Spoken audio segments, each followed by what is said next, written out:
The darkness of space stretched endlessly around the Alliance scout ship horizon as Lieutenant Olivia Mason gazed through the viewport. Her brown eyes reflected the distant stars as she monitored the sensor readings from the asteroid belt. The ship had been patrolling this remote sector for 3 standard weeks, and Olivia was beginning to think their mission would yield nothing of interest. Suddenly, the sensor panel lit up with an unexpected reading. Unidentified vessel detected bearing. Mark 37x420, Olivia called out to the bridge crew. The metallic voice of the ship computer confirmed the reading and displayed the image on the main screen. The vessel drifted silently among the asteroids. Its design was unlike any Alliance or known foreign craft, with smooth organic curves and a hull that seemed to shimmer with an inner light. Despite appearing powered down, Chief Engineer Megan Porter leaned over Olivia's shoulder to examine the readings. No life signs, but there is minimal power running through some systems, said Megan. Her voice hushed with curiosity. This thing has been drifting for at least 3 months according to drift patterns. Captain Wanda Harris entered the bridge, her tall figure commanding immediate attention from the crew. She studied the strange vessel on the screen and made her decision. Lieutenant Mason, prepare a boarding team, she ordered. We need to investigate this before calling it in to headquarters. Olivia assembled a team of 5, including herself, Megan, 2 security officers named Amber and Nicole, and the ship's xenobiologist, Laura Winters.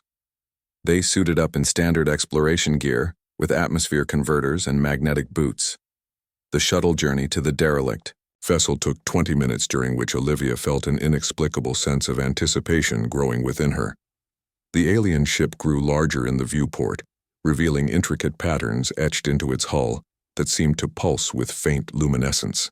The team located what appeared to be an entry port, and Megan worked to interface their technology with the alien design. After several tense minutes, the port slid open, revealing a dimly lit corridor.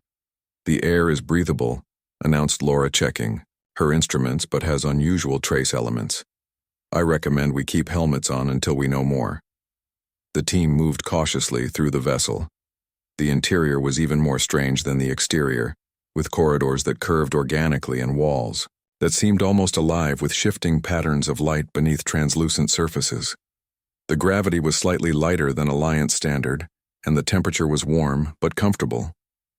They encountered no crew members as they explored the ship, appeared to be running on emergency systems only with minimal lighting and life support. Many doors were sealed shut, but those that opened revealed living quarters and workspaces that suggested a crew of approximately 20. It was in what appeared to be the command center that they found the first evidence of what had happened. Olivia examined what looked like a log terminal, while Laura translated the unfamiliar symbols. There was a conflict, she said finally. Some kind of attack by a group. The computer identifies as the Varkath. The crew abandoned ship, but not everyone made it to the escape vessels. As the team continued deeper into the ship, they began to notice signs of violence, scorch marks on walls, damaged equipment, and in one corridor, dark stains that Laura confirmed were blood, though not of any known species. The further they went, the more Olivia felt something pulling her forward, a strange certainty that they were not alone. The feeling led her to a sealed door near what appeared to be the engineering section. Unlike the other doors, this one had additional security measures. Someone wanted to keep something in or out, said Amber, her hand resting on her sidearm, or protect something added. Olivia Megan worked on the door controls while the others stood guard. Finally, with a soft hiss, the door slid open, revealing a dimly lit chamber.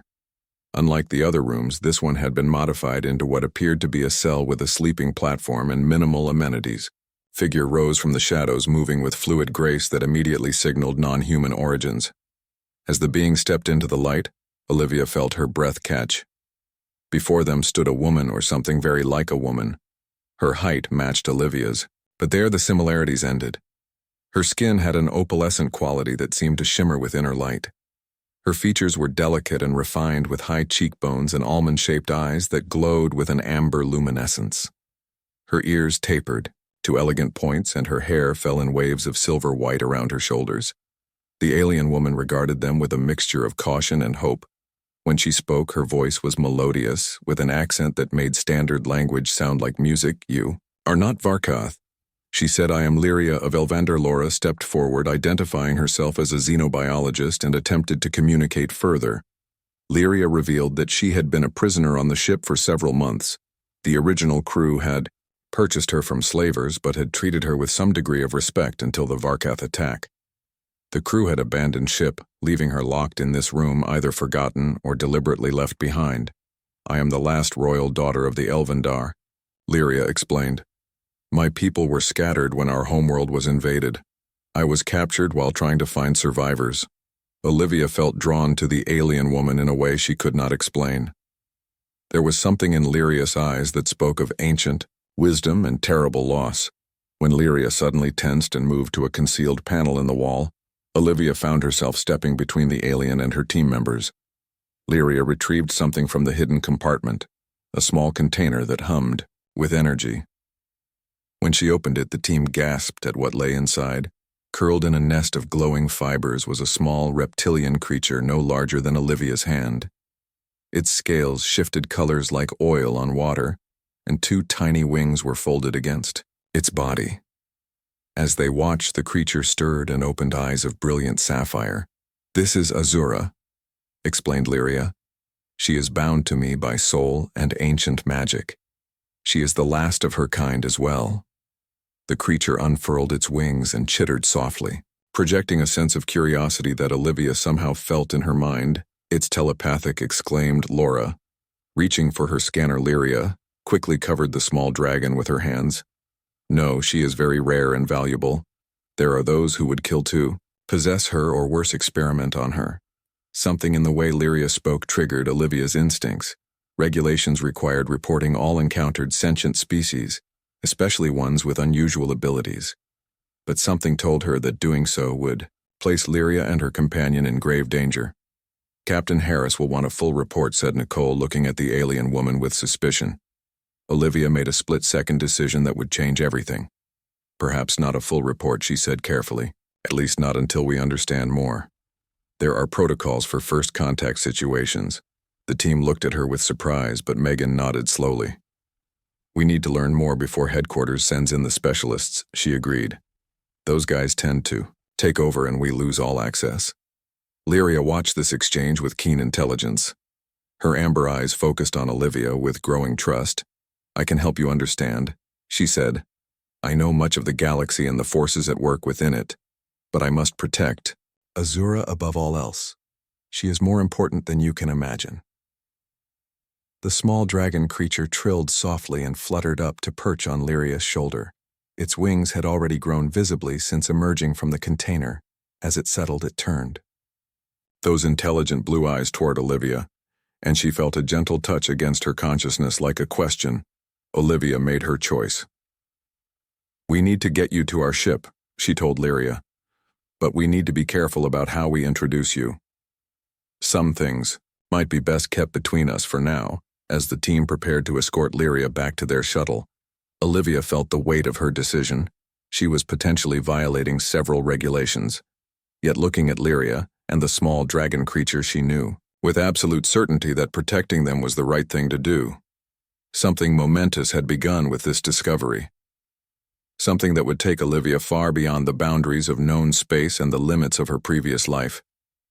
The stars seemed to watch through the viewports as if bearing witness to this first step on an extraordinary journey. The journey back to the Alliance scoutship Horizon was tense. Olivia kept Lyria close by her side while the small dragon Azura remained hidden within a modified equipment case with air holes Megan had quickly fashioned. The team maintained professional expressions but exchanged nervous glances as they approached the main hangar. Captain Harris was waiting for them as they disembarked, her stern gaze immediately focusing on the silver-haired alien woman. Lieutenant Mason, report, she demanded. Who is this? Olivia stepped forward, standing slightly in front of Lyria. We found a survivor, Captain, a passenger from the derelict vessel.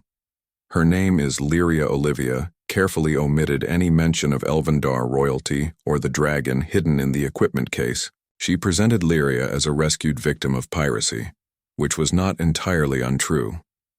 Captain Harris studied the alien woman with obvious suspicion, but nodded sharply. Take her to medical for examination, she ordered. and I want a full debrief in 30 minutes.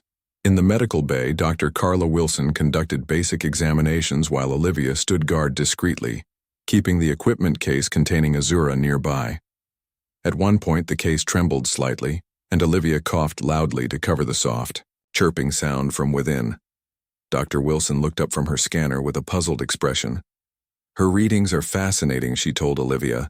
Her cellular structure is unlike anything in our database, and her neural patterns are remarkably complex. Lyria sat calmly on the examination table, her amber eyes watching everything with quiet intelligence. When the doctor stepped away to consult another scanner, Lyria whispered to Olivia, "They will come for me soon, the ones who hunt my kind." She placed a slender hand on Olivia's arm. "Your captain has already been contacted." A chill ran down Olivia's spine. "How do you know?"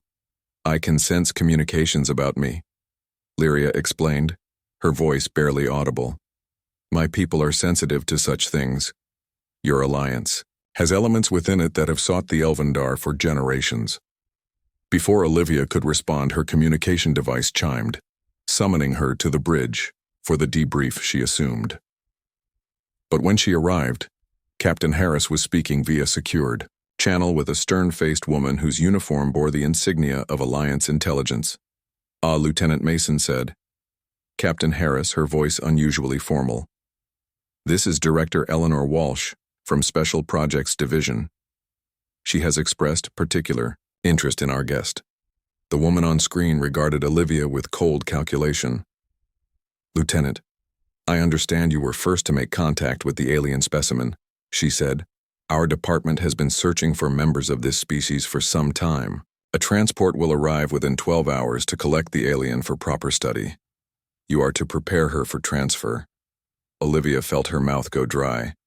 "Yes, Director," she managed to say, her mind racing with implications. After the communication ended, "Captain," Harris turned to Olivia, her expression unreadable. The captain lowered her voice. "You seem troubled." "Lieutenant." Olivia hesitated, weighing her next words carefully. "What exactly is Special Projects Division interested in regarding?" Lyria Harris shrugged. "Not our concern. Mason orders are orders. The transport arrives at 0600 tomorrow. Secure the alien in holding until then." Dismissed throughout the rest of the ship cycle. Olivia moved through her duties mechanically while her mind worked furiously on a plan.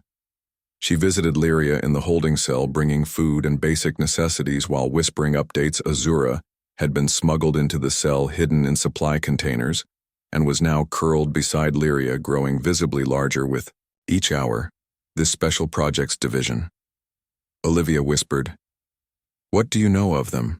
Lyria stroked Azura's scales, which rippled with changing colors. "They seek the connection between my people and our dragon companions," she explained. "Many of my kind have disappeared into their facilities. None have returned. They believe our bond can be weaponized." Olivia made her decision that night. The next 6 hours were spent in careful preparation. First, she visited Communications Officer Pamela Stewart, with whom she had become friends during their long mission. "Pam, I need a favor off the record." She said something personal. Her friend agreed, helping Olivia send an encrypted message to a distant outpost. Next, she made subtle adjustments to the security protocols during her watch shift, creating a brief window when the systems would reset. Finally, she visited engineering and borrowed tools that would not be missed until inventory at 0400, 2 hours before the transport was due to arrive. Olivia slipped into the holding area. She wore her standard uniform to avoid suspicion. Lyria was waiting alert and ready. Azura, now the size of a large cat, perched on her shoulder, wings folded tightly. "Time to go," Olivia whispered. "We have exactly 18 minutes.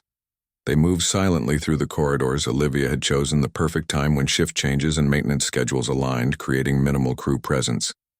Every few meters she paused, checking corners and monitoring ship communications through her device. The auxiliary shuttle bay was their destination, a smaller facility used primarily for maintenance craft.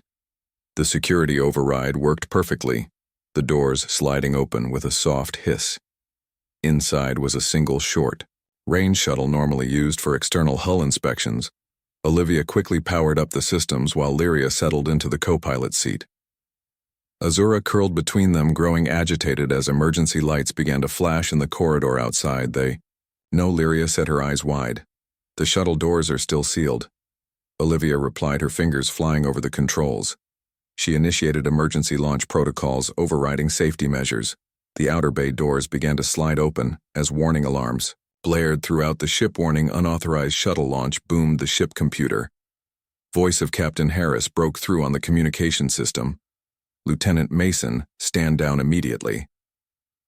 This is a direct order. Olivia cut communications as the shuttle lifted off its engines, humming with power. She punched in a short burst that carried them away from the horizon before the larger ship's weapons could target them. The small craft shuddered as it accelerated to maximum speed. "Where are we going?" Lyria asked, her hand resting protectively on Azura, who had grown again, now nearly filling the space between the seats. "New Horizon," Olivia replied. "An independent colony on the edge of Alliance space. I have a friend there who can help us." She hesitated, then added, "I can't go back now. I just threw away my career, my whole life." Lyria reached out, touching Olivia's hand with cool fingers. "You made a choice that many would not have the courage to make. My people have a saying, when stars align, paths are revealed that once were hidden." The journey to New Horizon took 4 days. During that time, Azura continued her remarkable growth. By the 3rd day, the dragon barely fit in the passenger compartment, her wings now spanning 2 meters when, unfurled, her scales had deepened to a rich sapphire blue with iridescent highlights. Lyria spent hours each day in silent communion with the dragon. Sometimes Olivia would catch fragments of their communication like whispers at the edge of hearing. Occasionally, Azura would turn those intelligent eyes toward Olivia, projecting feelings of gratitude and curiosity. They nearly ran out of fuel before the colony came into view.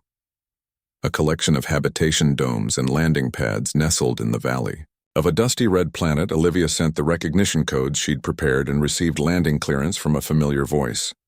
A tall woman with sun-darkened skin and short-cropped hair waited for them at the landing pad. Samantha Reeves watched with undisguised amazement as Olivia emerged from the shuttle, followed by Lyria. And then, to her visible shock, the now dog-sized dragon Olivia Mason said, Samantha shaking her head, "You sure know how to make an entrance." Samantha operated an independent supply outpost on the colony frontier. Her business gave her connections throughout the sector and a healthy disregard for Alliance bureaucracy. She led them quickly through back corridors to her private quarters. "Alliance-wide alerts about you two started yesterday," she told them. "Quite the reward for your return." She glanced at Azura, who was exploring the room, sniffing at unfamiliar objects. "They mentioned nothing about a dragon, though. We need to disappear," Olivia said. Simply and completely. Samantha nodded slowly. "I can help, but you'll need new identities, new appearances, and a plan for where to go next. This is just a temporary haven. The Alliance has informants everywhere, even out here."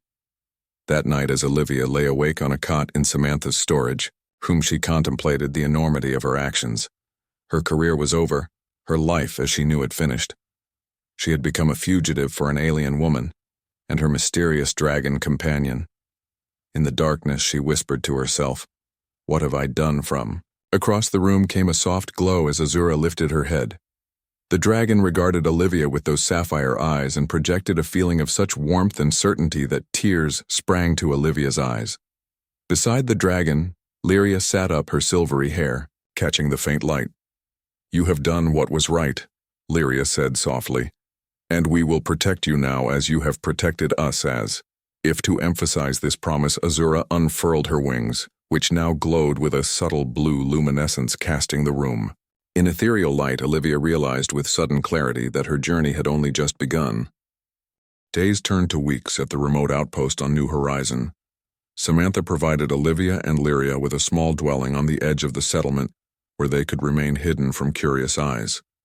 The simple structure built into the red stone of the planet offered protection from both the harsh sun and prying Alliance sensors. Azura continued her remarkable growth. By the end of the first month, she stood as tall as Olivia's, waste her wingspan, now impressive enough that she could no longer remain indoors without difficulty. Her scales had deepened to a rich cobalt blue with silver highlights along her spine and wingtips. One morning, as the twin suns rose over the dusty horizon, Olivia found Lyria sitting outside their dwelling communing silently with Azura. The dragon had her wings spread wide, absorbing the early light, while Lyria sat cross-legged before her, their foreheads nearly touching. Olivia paused, not wanting to interrupt, but Lyria sensed her presence and looked up with a smile. "She grows stronger each day," Lyria said. Her voice carried a hint of pride and wonder. "Soon she will be able to carry us both." "Carry us," Olivia repeated, surprised. Lyria nodded. "The bond between Elvander and Draconis is ancient and sacred in my culture. We do not see them as pets, though that simplification helped explain her to your people. When fully grown, they are companions, partners in all things." Over the following days, Lyria began to share more about her homeworld and culture. She spoke of Elvander, a planet of towering crystal forests and deep azure oceans.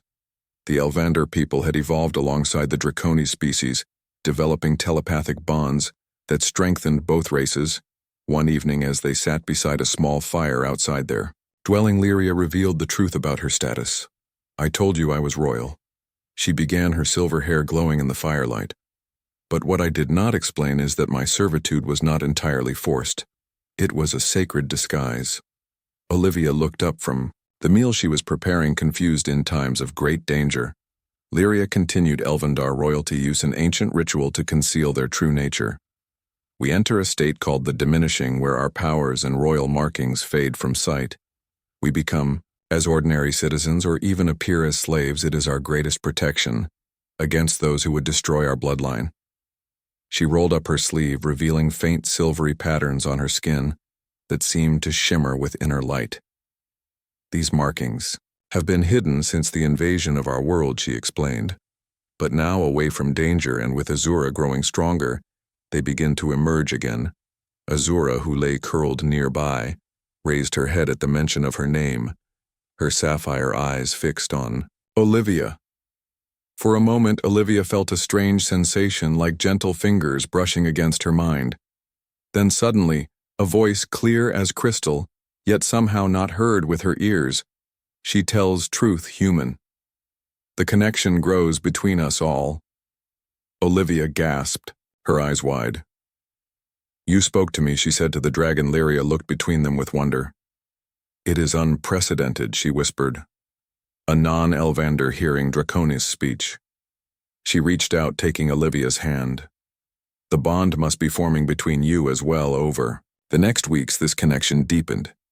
Olivia began to receive impressions from Azura, more feelings than words at first, but gradually developing into coherent thoughts. The dragon had a different way of perceiving the world, focused on energies and patterns rather than physical appearances. Through this link, Olivia learned more about the relationship between the Elvandar and their dragon companions. During this time, Samantha provided them with news from across the Galaxy Alliance. Bulletins still listed Olivia as wanted for questioning, but the intensity of the search had diminished.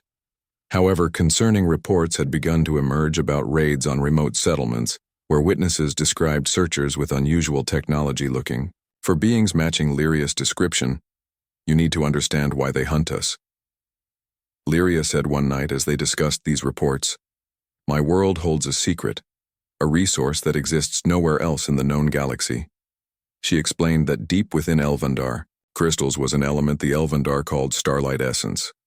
This substance, when properly attuned, could create instantaneous connections across vast distances, enabling communication and eventually transportation without the usual limitations of space. The Elvandar had guarded this secret for millennia, sharing it only with their Draconis partners. But somehow Alliance intelligence had discovered its existence. Their invasion of Elvandar had been swift and brutal, scattering the survivors across the stars. And now, Lyria continued, they seek any remaining Elvandar, especially those of royal blood, because we alone hold the knowledge of how to properly attune the crystals. Without proper handling, the essence is useless, or worse, dangerous, as She spoke. The silvery markings on her skin glowed with increasing brightness, tracing elegant patterns up her arms and across her collarbone. Olivia found herself reaching out to touch them, fascinated by their luminescence. The moment her fingers made contact, a surge of energy passed between them. Both women gasped as images flowed into Olivia's mind. She saw Elvendar as it once was. Crystal spires reaching toward 3 moons, vast dragons soaring between them bearing riders with flowing silver hair. She felt the harmony of a civilization in balance with its world, and the terrible shock when that balance was destroyed. When the vision faded, Olivia found tears streaming down her face. Lyria was watching her with an expression of wonder and "Hope you saw," she whispered. No off-worlder has ever shared an Elvendar memory transfer. From her place near the fire, Azura rumbled with approval. The dragon now stood as tall as a horse, her wingspan nearly filling the small clearing when extended. She projected thoughts to both of them. The bond grows stronger. The 3 become as one. The old prophecies speak of such unions in times of greatest need. Lyria looked sharply at Azura. What prophecies? The dragon seemed almost amused. The ancient songs tell of royal blood joined with stars beyond stars in times when darkness threatens to consume all. When 3 become one, the light returns. Olivia struggled to understand. I am the stars beyond stars. You are human, Lyria explained, her voice soft. Yet, you share our bond now. Something unprecedented. Her fingers traced the glowing patterns on her own skin. When royal Elvendar form deep bonds, their markings respond. They recognize kindred spirits regardless of blood. That night, as Olivia lay awake, processing all she had learned, Samantha arrived with urgent news. They found an Elvendar survivor on Proxima Station. She told them breathlessly, an elderly male. They have him in custody, but word is they're transferring him to a research facility. Lyria sat up immediately, her markings pulsing with agitation. We must help him, she declared. He may know of others. We could begin to rebuild. Olivia considered their options. The danger was immense. Alliance security would be heavy around such a valuable prisoner. But something within her had changed. The bond with Lyria and Azura had awakened new certainty in her purpose. She turned to Azura, who watched them with those intelligent eyes. Is she ready? Olivia asked. To carry us both, the dragon unfurled her massive wings and lowered her head in what appeared to be a bow. I have been ready. She projected, her mental voice stronger than before. We are stronger together than apart. The decision was made. They would leave the safety of New Horizon to rescue the Elvander prisoner. Their small group would become the beginning of something larger, a resistance, a chance to find other survivors scattered among the stars. As dawn broke over the red planet, Olivia and Lyria prepared for departure. Samantha provided them with supplies, identification codes, and information about Alliance patrol routes. We may not see each other again, Samantha said, embracing Olivia. But know you always have an ally here. As they stepped outside, Azura waited, her magnificent form gleaming in the morning light. Her back now bore a natural saddle-like indentation between her shoulder blades. With surprising grace, she lowered herself, allowing Olivia and Lyria to climb aboard. Olivia positioned herself behind Lyria, her arms encircling the Elvendar woman's waist. The closeness sent a tingling sensation through her body as Lyria's royal markings pulsed with light. Where the markings touched Olivia's skin, they seemed to transfer their patterns, temporarily creating matching designs. On Olivia's arms, together we are stronger, Lyria said, turning slightly to meet Olivia's gaze. Where one cannot stand alone, 3 united cannot fall. Azura spread her wings, catching the air currents rising from the warming desert floor. With a powerful leap, she launched them skyward. Their journey had only begun, but already they were becoming something new, something that had never existed before. A human, an Elvendar and a Draconis, united by choice and growing power. Their bond would reshape destinies across the stars. The journey to Proxima Station took 7 days. Azura proved herself a remarkable creature capable of sustained flight through space, her scales generating a protective field that maintained atmosphere and temperature around her riders. The dragon, navigated by instinct following star patterns that Lyria claimed were embedded in Draconis' ancestral memory. They approached the massive space station with caution. Olivia had worked with Lyria to create disguises. Lyria now wore a hooded cloak that concealed her distinctive features, while Olivia had altered her appearance with hair dye and synthetic facial features. Azura could not enter the station without drawing unwanted attention, so they devised a plan for her to remain hidden on a nearby asteroid waiting for their signal. Once docked, Olivia led them through the crowded corridors of the commerce section. Her alliance training provided knowledge of station security protocols which helped them avoid surveillance. They made their way to the lower levels where Samantha had arranged a meeting with a contact. The rendezvous point was a small repair shop tucked between larger warehouses. A woman sat alone at a workbench disassembling what appeared to be a navigation unit. She looked up as they entered, her sharp eyes immediately assessing them. "Catherine Winters, though. Most call me Kit." She said, her voice low. Her short dark hair was streaked with gray and a thin scar ran along her jawline. "But you can call me the fool who agreed to help fugitives with alliance prices on their heads." Olivia tensed, ready for a trap, but Kit merely gestured for them to sit. "Relax, Lieutenant Mason," she said. "If I wanted to turn you in, I would have done it already. You two are quite famous in certain circles." She glanced at Lyria. "Your friend here especially." Kit revealed she had once been an intelligence operative for the Alliance, working in the same division now hunting them. She had left the service after discovering disturbing activities that violated core Alliance principles. "They have your Elvendar Elder in the high-security wing," she told them. 5 levels up maximum containment. They plan to transfer him to the research facility on Callisto. Tomorrow, at 0600, Olivia leaned forward. "How do you know all this?" Kit smiled grimly. "I still have friends in intelligence, people who share my concerns about certain factions gaining too much power." She pulled out a data tablet showing station schematics. "I can get you access, but extraction will be nearly impossible." The security protocols. Lyria interrupted, her eyes fixed on the schematics. "Who leads this hunt for my people?" "Admiral Patricia Holloway." Kit replied, "She heads the Special Projects Division, has for 15 years. Built it from a small research unit into a powerful operation with its own fleet and research facilities." Olivia felt the blood drain from her face. Admiral Holloway had been her mentor during training academy days.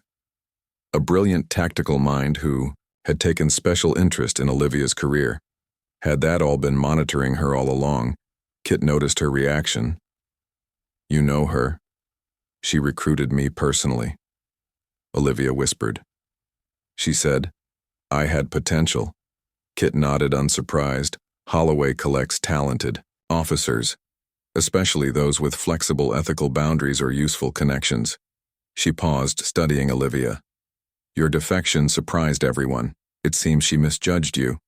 Their planning continued through the night. Kit provided security codes and patrol schedules. The rescue would be dangerous but possible with precise timing. As dawn approached, they prepared to move. The high-security wing was eerily quiet. Most personnel had been reassigned to prepare for the prisoner transfer. They encountered only 2 guards who Kit neutralized with stun darts. At the containment cell, they found an elderly Elvendar male, his silver hair dull and his eyes clouded with exhaustion.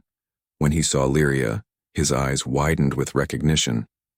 "Princess," he whispered, "your father believed you lost." Lyria knelt beside him, touching his face gently. "Elder Torin, I survived, as did Azura. We seek others. Are there more of our people?" The old man nodded weakly. "Scattered across the outer systems, hiding some on Callisto where they study the essence. They do not understand its true nature, its connection to our people and the Draconis." Their reunion was cut short by an alarm. Kit checked her communications device.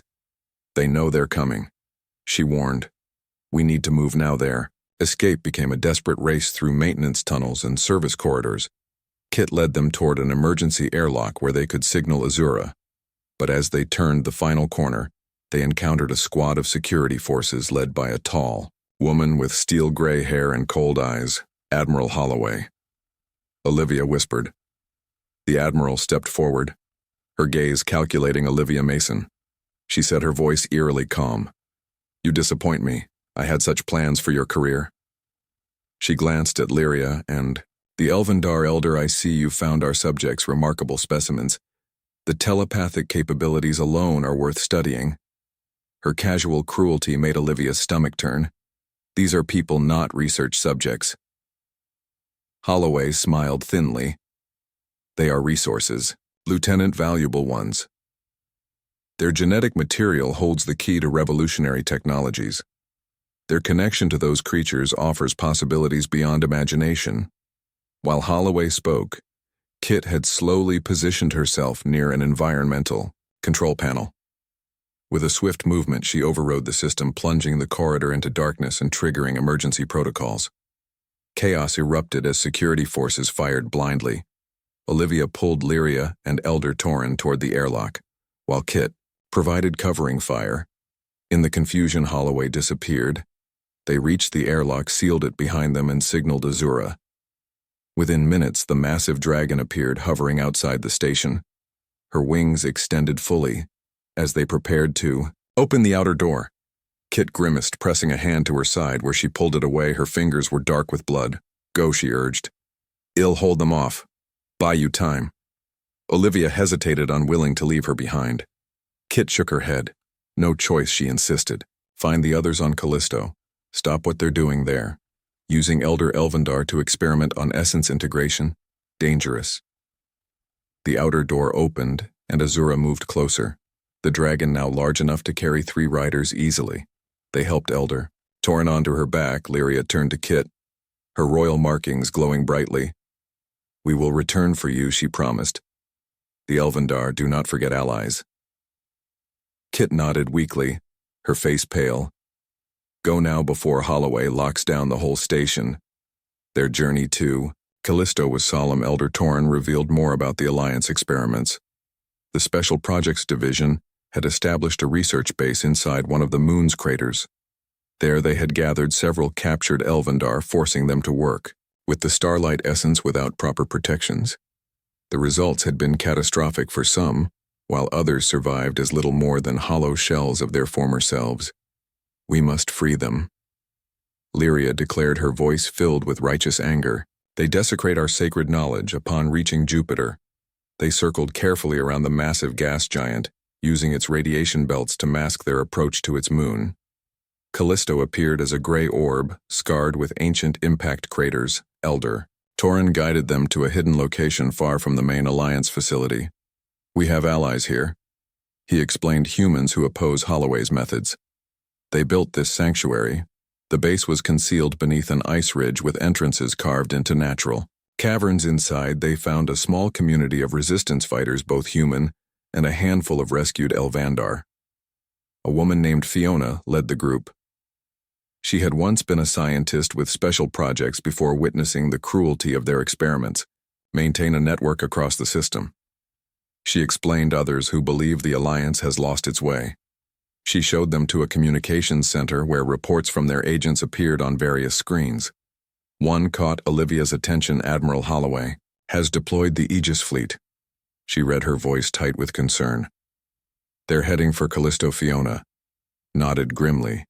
She's been waiting for an excuse to move against us. We have perhaps 2 days before they arrive. Preparations for defense began immediately. The base had limited weapons and shields designed primarily for concealment, rather than withstanding direct assault. Elder Torin worked with the other Elvendar to strengthen their psychic barriers, while Fiona coordinated with other resistance cells. That night, Lyria found Olivia alone, staring at tactical displays. She placed a gentle hand on Olivia's shoulder, her royal markings pulsing with soft light. You doubt we can win, she said. Olivia nodded. I know Holloway's tactics, her resources. We cannot withstand a direct assault. Lyria was silent for a moment. There is another way, she said finally, her voice carrying a weight Olivia had not heard before. But it requires great sacrifice.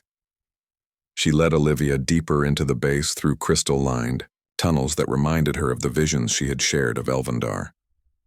They arrived at a chamber where Azura waited. The dragon had continued to grow her wingspan, now filling the massive space. Her scales gleamed with internal light that cast shifting patterns across the walls.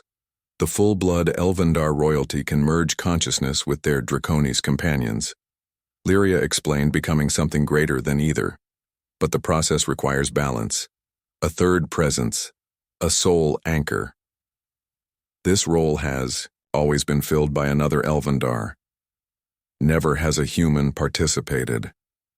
Olivia understood the implication. You want me to join with you? And Azura Lyria nodded. The ancient texts speak of a time when new bonds would form, when stars beyond stars would join with royal blood.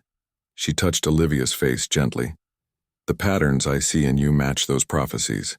The crystal chamber trembled as another explosion rocked the base. Alliance forces were drawing closer. Olivia looked into Lyria's amber eyes, then to Azura's sapphire gaze. The decision crystallized within her, not from desperation, but from recognition of a truth that had been forming since their first meeting. I choose this, she said, her voice steady. I choose us, Elder. Tauren moved quickly, arranging crystal formations in a circle around them. The stones pulsed with increasing brightness, responding. To Lyria's royal presence, Azura positioned herself at the center of the circle, lowering her massive body to the ground. Her wings folded inward, creating a sheltered space. Lyria took Olivia's hands, guiding her to sit facing the dragon. The Elvendar's royal markings now blazed so brightly they illuminated the entire chamber, casting intricate patterns across the walls. Listen to my voice, Lyria instructed. Feel the essence around us. Let it flow through you. Do not resist the connection. Elder Tauren began a low melodic chant in the ancient Elvendar tongue. The crystals resonated with each syllable, creating harmonics that seemed to vibrate through Olivia's very cells. Azura extended her consciousness, reaching out to both women, forming a bridge between their minds. Olivia gasped as the first wave of connection washed over her. It was unlike anything she had experienced before. More intense than the brief mental touches she had shared with Azura, or the memory transfer from Lyria. This was a complete dissolution of boundaries. Her thoughts, memories, feelings began to merge with the others.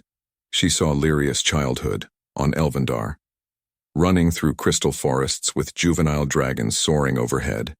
The sacred ceremonies where young royals first bonded with their Draconis companions. The terror of invasion.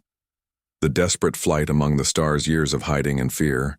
Simultaneously, she experienced Azura's existence. The ancient dragon consciousness, stretching back generations. The joy of flight. The fierce protective instincts, the deep wisdom that transcended human understanding. Yet she remained Olivia. Her experiences in the Alliance, her training under Holloway, the moment she decided to protect Lyria. These memories did not disappear, but expanded, enriched by new perspectives. The process deepened. The physical world began to fade as their shared consciousness evolved, expanding beyond the limitations of individual forms. The essence within the crystals responded, flowing into their unified awareness, enhancing and accelerating the transformation. Outside the chamber, the battle intensified. Fiona and the resistance fighters held defensive positions as Alliance troops breached the outer barriers. Elder Tauren stood guard at the chamber entrance, his aged hands raised, generating a shimmering field of protection from the essence in the crystals. Within the circle, the transformation approached its completion. The boundaries between human Elvendar and dragon blurred, then reconstructed into something entirely new. A consciousness that was all three, yet greater than their sum in the physical realm. Strange changes manifested. Lyria's royal markings extended outward, like luminous tendrils connecting with Olivia's skin, transferring their patterns. The same markings appeared on Azura's scales, creating a network of light that bound them together. Their separate forms remained, but now shared this visible manifestation of their union. A final massive explosion shook the chamber. The door shattered. Despite Elder Tauren's protective field, Alliance soldiers poured in, led by Admiral Holloway herself. Her cold eyes widened at the scene before her.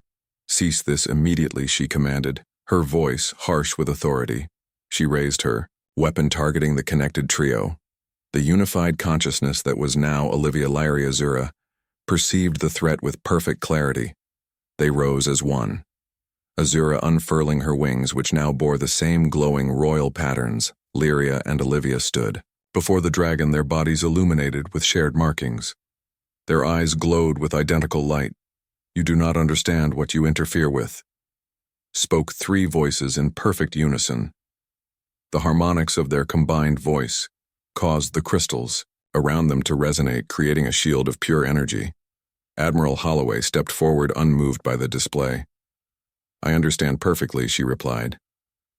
"The Elvendar essence is the key to instantaneous interstellar travel. Imagine fleets that could appear anywhere without warning. The ultimate military advantage. You seek to weaponize what you cannot comprehend." The unified consciousness responded. The essence responds to life, to connection, to harmony. Your attempts create only destruction. Holloway signaled her soldiers to surround them. "Take them," she ordered, "but be careful not to damage the specimens too severely." As the soldiers advanced, the merged consciousness expanded its awareness beyond the chamber, beyond the base, reaching outward to the fleet in orbit. They connected with the ship's communication systems, the navigation controls, the central databases. With perfect precision, they began to broadcast. Throughout the Alliance, fleet officers and crew members received a direct telepathic transmission. Images, data records flowed into their minds. The true purpose of Special Projects Division, the captured Elvendar, the forbidden experiments, the violations of Alliance Charter and basic sentient rights. Nothing could be hidden or denied. Admiral Holloway staggered as her communication device overloaded with incoming messages from her fleet. Her face contorted with rage. "You cannot do this," she snarled. "Those records are classified. The truth cannot remain hidden," responded the unified voice. "We do not seek revenge, but understanding your people must choose their path forward with full knowledge." The soldiers hesitated, lowering their weapons as the revelations continued to flow through the fleet communication systems. Holloway looked around, seeing her authority crumbling before her eyes. With a cry of frustration, she raised her weapon, aiming directly at Lyria. Time seemed to slow. The unified consciousness perceived the threat and reacted not with violence but with protection. The essence around them coalesced, forming a barrier of pure energy. Holloway's weapon discharged, but the energy blast dissipated harmlessly against their shield. In that moment, the transformation completed. The three became truly one.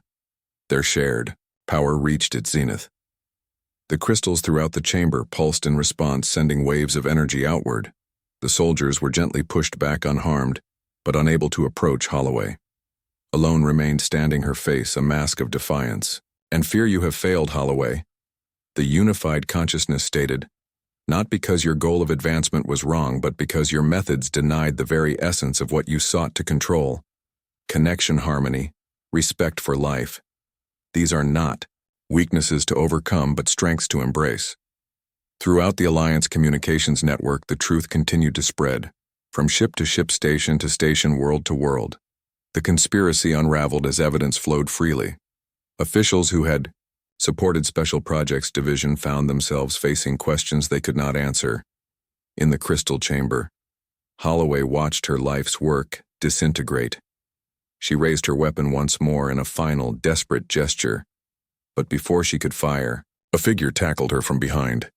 Kit Winters, wounded but alive, had followed the Alliance forces into the base. "It's over," Patricia Kit said, holding the struggling admiral. "The truth is out. Everyone knows what you've done." In the aftermath of the confrontation, Alliance officials arrived to take control. Many had been unaware of the true nature of Special Projects Division. Holloway and her closest supporters were taken into custody, while the freed Elvandar were given protection and recognition. Days later, the unified consciousness that was Olivia Lyria Zura began to separate, not returning to entirely individual states, but maintaining a permanent connection that could be loosened or tightened at will. They stood together on a high ridge overlooking The Callisto base now transformed into a center for peaceful cooperation between humans and Elvander. Azura stretched her magnificent wings, the royal patterns still visible on her scales. Olivia and Lyria stood side by side, their hands intertwined, both bearing the same glowing markings. "We are changed," Lyria said softly. "Neither solely Elvandar nor human nor dragon, but something new." Livia nodded. The experience had transformed her forever, yet she remained herself. Only more, not diminished by the connection but expanded by it. "What happens now?" she asked. Elder Torin approached with Fiona and other resistance leaders. "More of our people emerge from hiding," he said. "Many have heard of what occurred here. The royal line continues through you, Lyria. And now something unprecedented has joined it. In the weeks that followed, survivors from across the galaxy gathered on Callisto Elvandar, who had escaped the destruction of their homeworld, humans, who believed in the possibility of true partnership. Between species, they began to build something new, a society that honored the wisdom of the past while embracing new possibilities. Olivia found her place not as a former Alliance officer, nor as a mere consort, but as an equal partner in leadership, the first human to share the royal markings. Her understanding of both worlds proved invaluable as they forged new paths forward. Azura grew to her full magnificent size, becoming a symbol of their united strength. The dragon often carried Olivia and Lyria across the stars as they sought more survivors and established new sanctuaries.